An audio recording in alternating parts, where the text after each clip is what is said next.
ನಾವಿವತ್ತು star fruit chutney ಮಾಡೋದು ಹೇಗೆ ಅಂತ ನೋಡೋಣ ಬನ್ನಿ. ಒಂದು ಪ್ಯಾನ್ಗೆ ನಾನು 1 ಟೇಬಲ್ ಸ್ಪೂನ್ ಆಯಿಲ್ ಹಾಕ್ಕೊಂಡಿದ್ದೀನಿ.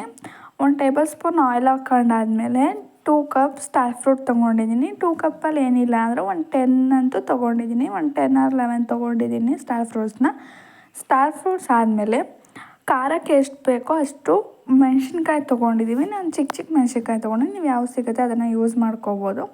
ಸ್ಟಾರ್ ಫ್ರೂಟ್ಸ್ ಹುಳಿ ಇರೋದ್ರಿಂದ ನಾನು ಸ್ವಲ್ಪ ಜಾಸ್ತಿ ಮೆಣಸಿನ್ಕಾಯಿ ತೊಗೊಂಡಿದ್ದೀನಿ. ಖಾರ ಸ್ವಲ್ಪ ಜಾಸ್ತಿ ಹಾಕ್ಬೇಕಂತ ಹೇಳಿ ಚೆನ್ನಾಗಿ ಫ್ರೈ ಮಾಡ್ಕೋಬೇಕು.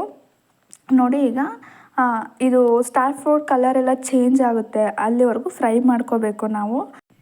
ಸ್ಟಾರ್ ಫ್ರೂಟ್ ಚಟ್ನಿ ಅಂತೂ ಅನ್ನದ ಜೊತೆ, ಚಪಾತಿ, ರೊಟ್ಟಿ, ದೋಸೆ ಎಲ್ಲದರ ಜೊತೆ ಕಾಂಬಿನೇಷನ್ ಸೂಪರಾಗಿರುತ್ತೆ. ಒಂದು ಸಲ ಟ್ರೈ ಮಾಡಿ ನೋಡಿ ನೀವು ಈ ಚಟ್ನಿನ. ನೋಡಿ, ಈ ಥರ ಕಲರ್ ಚೇಂಜ್ ಆಗಬೇಕು. ಇಷ್ಟು ಸಾಫ್ಟಾಗಿ ಬೆಂದರೆ ಸಾಕಾಗುತ್ತೆ. ಇವಾಗ ನಾನು ತೋರಿಸ್ತಿದ್ದೀನಲ್ಲ, ಎಷ್ಟು ಸಾಫ್ಟಾಗಿ ಬೇಯಬೇಕದು. ಇಷ್ಟು ಸಾಫ್ಟ್ ಆದರೆ ಪರ್ಫೆಕ್ಟಾಗಿ ಆಗಿದೆ ಅಂತ ಅದು. ಇಷ್ಟಾದಮೇಲೆ ಇವಾಗ ಒಂದು 1/4 ಕಪ್ ತೆಂಗಿನಕಾಯಿ ತೊಗೊಂಡಿದ್ದೀನಿ. ನೀವು ತುರಿದ್ಬೇಕಿರೋ ತೊಗೊಳ್ಳಿ, ಕಟ್ ಮಾಡಬೇಕಿರೋ ತೊಗೋಬೋದು.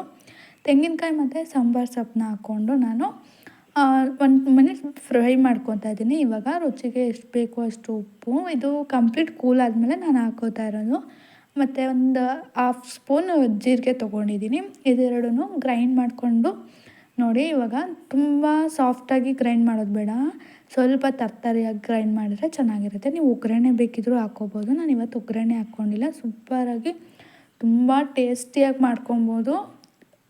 ತುಂಬ ಅಂದರೆ ತುಂಬ ಚೆನ್ನಾಗಿದೆ. ಒಂದು ಸಲ ಟ್ರೈ ಮಾಡಿ ಕಮೆಂಟ್ ಮಾಡಿ ಹೇಗಿತ್ತಂತ ಹೇಳಿ. Thank you.